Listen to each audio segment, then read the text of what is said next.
Good morning, everybody. Pastor Rick here, Broadman Baptist Church, Cuyahoga Falls, Ohio, and this is the Broadman Word for October 11th, 2021. And today's title is Vaccinated Against a Relationship with God, and it comes from one of the sessions in the devotional Radical Wisdom.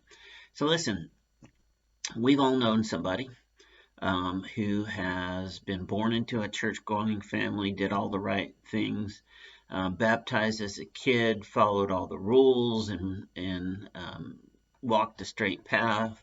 And then later on, they wind up with a messed up marriage, not a good family situation in general, other difficulties in life, not a whole lot different from the world. It can happen. What we need to understand, and when we're going about being a religion, the Baptist faith, is that religion and religious practices don't usually end up producing faith that then can be the basis for a relationship with God. In fact, a whole bunch of rules and a whole bunch of practices without any understanding of them or without any meaning behind them, reasoning, can actually be a vaccination against a relationship with God, because while they may produce temporary obedience, they're not usually going to be long-lived, and they're not going to produce the kind of faith that is necessary in order to have a relationship with God, a sustainable relationship with God that can be then used throughout somebody's life. So religion, however well-intentioned, can actually be a vaccination against a productive relationship with God. We need to be known what we're for and not what we're against. The church, in conducting whatever religious practices it has, whatever provisions of its faith and its handbook, needs to very clearly articulate why these are necessary, where it is in the Bible, what is it we can do with this, what are we doing with this practice, and then that can be a faith-building, part of the faith-building experience that can bring somebody to a point where they're ready to have a relationship with God within the confines of the faith. When we end up with religion that doesn't have meaning, we can end up having people doing rote things, saying the right words, trying to make everything perfect, maybe even complying with things like coming forward for membership or baptism or things like that, because they think that's what's going to get them to heaven or what they need to do to be part of a group, and not truly faith-based decisions. You know, we need to understand and come to a grasp with God's love, in that He loves us personally, that He loves us like there is no one else to love. He loves us unconditionally, regardless of our performance, and that allows us to relax. That allows us to enter into a relationship with God, to see Him as a forgiving Father, a friend, a guide, a provider, a sustainer, and then a relationship with Jesus Christ is the way to have a relationship with God. And that then can build trust. On trust builds faith. On faith builds hope. And hope then can be used to both sustain us through times of trouble, and it can be used to draw others to the cross, which is our ultimate goal, that none should perish and all should be reconciled to the cross. God's going to know about the situations that you're in, the people you're with. He's going to know what His purposes in the situation are.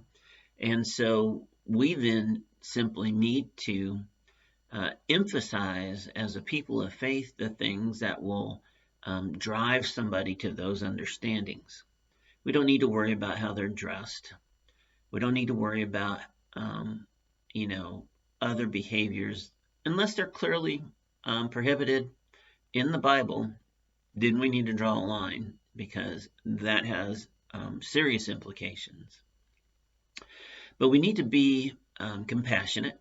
We need to empathize with folks. We need to listen to more of what they don't say than what they do say, because what they're not saying is where the struggle, the pain, and the frustration is that's driving what they do say. So our struggle isn't with the individual. We're not trying to impose a bunch of rules, a bunch of procedures on somebody, just for the sake of satisfying some requirement of the faith. We want them to seek out the faith, seek out their processes and the procedures of the faith, and go through the ordinances of the church because of their faith, not because they need to belong, not because we demand it, not because it's not possible to love God unless you get baptized, or not possible to love God, if we have any other requirements.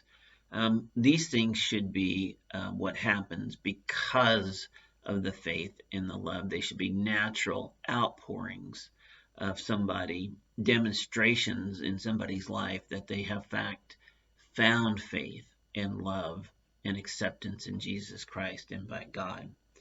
So there's a big difference there. When we have folks new or newer to the faith, and we have particularly kids, if all we have is religion, then that's all we're going to be able to give them is practices, calendar items, rules, and demands for obedience. That's all we're going to be able to give them. But a relationship is something that we can tell them about, let them watch in ourselves, issue an invitation to them to have the same relationship. And if we do that, over time, Jesus might just become their best friend and their father too, just like for those of us who are a little bit more mature in the faith.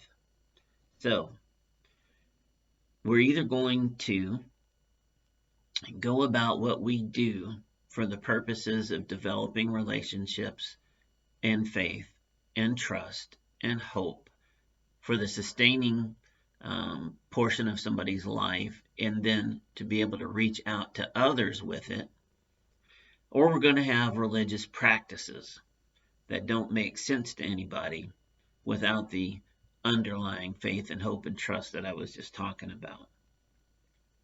That is a vaccination against a relationship with God.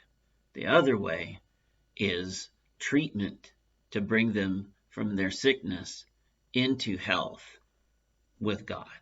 So listen, go out there, be an ambassador of Christ, show somebody Jesus. When somebody meets you, they should meet Jesus Christ through you.